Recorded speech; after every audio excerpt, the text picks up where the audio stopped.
everybody, it's Daryn Wood, and welcome back to another episode of The Gift of Gab, and I'm joined by my wonderful and beautiful best friend, Allie Haugen. Say hello. Hey. And today, we are going to talk about all the changes made to the Wizard class from the 2014 Player's Handbook to the 2024 Player's Handbook. And to be honest, this is probably going to be a pretty short video because there are not many changes, but if you wanted to watch a short video, you are in luck because this will probably be one.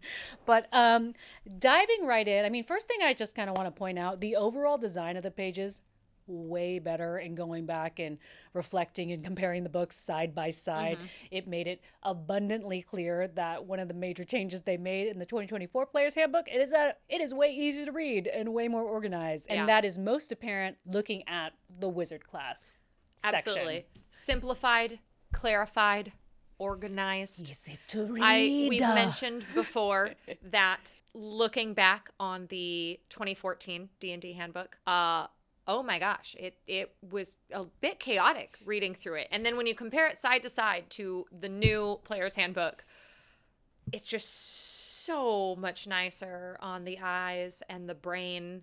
Yeah, some of the subclasses are just not alphabetized. They're sorted randomly, which, why? Anyways, getting into wizards. So one of the first changes is level 2. They added this feature called Scholar. Just gives you an extra proficiency skill. Short, simple, but just a little extra juice. So subclasses start at level 3. Same with all of them. But at level 5, there's actually a cool change. They added a memorization ability, so it allows you to change a spell during a short rest. That's actually pretty sick. That is actually a great addition because anyone who's played a wizard knows, waiting to change your spell list at a long rest, running it, those are the things that kind of like grind you to a gears. And it's not a lot. It's just one on a short rest. I think that's wonderful. Just a tiny little thing you can give wizards. Just change it. You don't get an extra spell slot. You can just change it. Great. That's huge. Yeah. And it also, I think, allows for, so a lot of the other classes get changes that allow them to be more versatile, allows them to have more strategic creativity. A lot of the martial classes get specialized attacks. Rogues get cunning strikes. Barbarians get brutal strikes that allow them to do things kind of like a battle master fighter in creatively and strategically set up how you would use your class's specific feature. A wizard's class-specific feature is obviously spells, and then this is just a small way to be like, all right, middle of the day, things changed in a way you could not have foreseen. Here's a free way to just pivot a little bit to maybe do something that you wanted to do instead of what you thought you had prepared. So I think that's great. Yeah, more utility. So now getting into the wizard subclass changes, starting with the School of Abjuration. First things first, this is actually a change made across the board to all the schools. So at level 2, you had Abjuration Savant, Divination at Divination Savant. Everyone had the Savant thing at level 2. So basically, it used to cost time and money to put a spell into your wizard book. And then depending on what school you chose, if you chose a spell from that specific school that you chose, that would be halved. And now they're kind of just doing away with all the cost and time mechanics, and instead they're giving you 2 free spells within your school. So if we're talking about Abjuration, you get 2 free Abjuration spells. Abjuration spells under level 2. And now if you want to add an Abjuration spell or a spell within your whatever school you choose, you can add it to your spell book for free. So, of course, when you are adding those spells, again, the leveling thing, they have to be the level that you are. You can't just be adding level 10 spells to your spell book when you're just a weenie little wizard.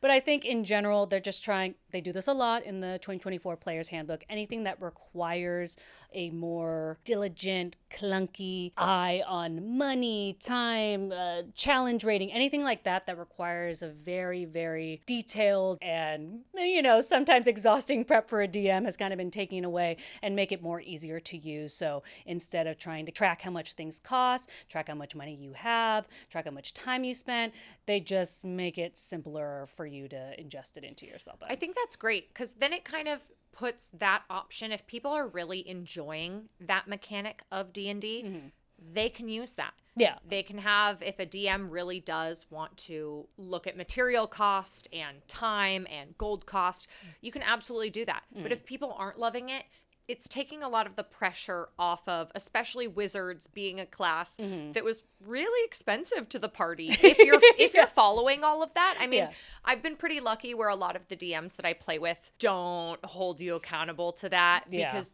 there would be so many spells that they're like, oh, do you have a feather that you can use? I don't remember you picking up any feathers. Yeah. Or whatever it would be, you know, a bag of ashes or. Yeah. I mean, anyone who watched, what is it, Critical Role Campaign 2, Liam Plays a Wizard, I think that's a great layman's example of how he was very, very big stickler on material costs and the actual and the gold pieces costs. And, you know, there's a lot of shopping episodes and there's a lot of resource management and all that stuff. Some people love that shit. And honestly, God bless, have fun. But it does take a certain level of preparedness and awareness from the DM, which I think can be very daunting for people, especially if they're just getting into D&D. They're like, oh shit, I have to know how much all this costs, and then I have to track it, and then I have to, if my wizard asks me for it, I have to be ready. Oh my God, and if they don't have the money, and then I have to compromise with them. What compromise should I come up with? What's fair? It's like, here's what's fair. And if they don't have the gold, they just get 2 for free under level 2, and then, you know, they can add it for free. That's it. Yeah. That's a compromise. You don't have to think about it. It's okay. Just operate that way. Exactly. Alleviates a little bit of that from the DM, from the wizard, from the party. Makes it easier for sure. So with Arcane Ward, it lasts until your next long rest. So if you need to, you can also use a bonus action and a spell slot in order to regain hit points equal to the spell level. Yeah, I like that addition a lot because that's just, again, using what you have, using your resources to do something that you're already kind of doing is like a feature of your class, but instead of just limiting it and kind of stifling what you would do with it, it's like, okay, lose a spell slot, lose some of your action economy, but you can tweak it a little bit. That's a great versatility utility. I think that's feature. Great. Yeah, that's great. Level 10 changed from improved abjuration to spellbreaker. It's basically the same mechanic. In the old language, it implied when you're casting an abjuration spell that requires an ability check, like counterspell and dispel magic. Now it's like when you cast a spell magic and counterspell, it locks it in on those 2 spells. You can add your proficiency bonus to that ability check. But now with this spellbreaker thing, those 2 spells are always prepared, so you don't have to have those in your list. They're always available to you. And now you can use a bonus action to cast dispel magic, which is very, very cool. That's great. Yeah. Also, if the spell fails, it doesn't expend a spell slot. That's counterspell? Like, guys. That's fantastic. Guys. That's great. Guys. How many times? Great, I'll try again later. Yeah, like, dude, throwing out a counterspell, it failing, and then not losing a spell slot? That's amazing. That's beautiful. Great wizard level feature. This is a perfect utilization of wizard magic fuckery. Love it. Yeah, all they have is spells. Let them keep their spells. Let them do cool stuff with it. Yeah. Give them cool spell features. This is a great addition. I love this. And that is all for the Abjuration School. A lot of schools were removed. So this is something we talked about in another video with the cleric, when we were talking about the clerics, also when we were talking about the paladin. They removed some of the subclasses, and we don't really know why. And we don't really understand because it's supposed to be backwards compatible. But also in the cleric class specifically, it does say, the language does say, you know, if you're using a subclass from another book, please use the changes that we made in this book, specifically for like the Divine Strike and potent spell casting, implying that you can use subclasses from other books. And if it's supposed to be backwards compatible, then you should be able to use things from the previous 2014 handbook. But then why remove it? Yeah. So theoretically, you can still use them. But exactly. So like the divination wizard, they left the same. Yeah. No notes. No changes. No changes. Kept it in the book. Why no notes but removed? Yeah. For the other ones. If somebody knows, please tell us why. We've mentioned this in several videos now and we don't know. But it's like there's still conjuration spells. So if you want to be a conjuration wizard, you can? You can? Probably. Or you cannot? I don't really understand. You can, but it's frowned upon. Yeah. Or maybe not. Is it frowned upon? You tell me. Yeah. Are we frowning on people that discouraging people. Go backwards books. Yeah, is it supposed to discourage people from taking Conjuration as a school? Mm-hmm. So our comment on the Conjuration school being removed is why?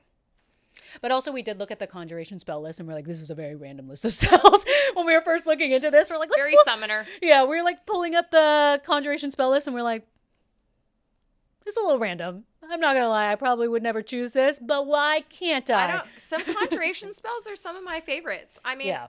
I play an Evocation wizard, and I love some of my Conjuration spells. Yeah. I want a little guy or Yeah. big guy. Well, I'm a little guy. I want a big guy. Don't love them too much because you are now discouraged informally. Forget her name. Don't think about her anymore. No. She's not a school. She's just a flavor. We don't know her. But yes, moving on. Divination school, same. Nothing to bring up. No changes. Chapman school, removed. One of the ones that got removed. Evocation school. There is one change here. So they changed Potent Cantrip, which used to be at level 6. Now it's at level 3. Nice. And it basically just lets your missed cantrips still do half damage. That's crazy.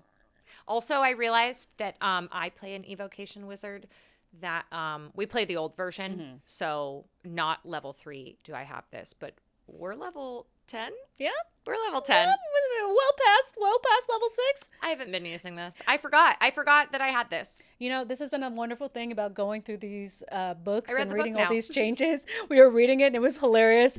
We should be like, oh, Whoa, I can do that? I could have been doing this the whole time. Humiliating stuff. Yeah. So many things. But yeah, now you get it at level 3 instead of level 6. And I think that's really cool, especially since, once again, this book is really focusing on adding utility to a lot of the classes.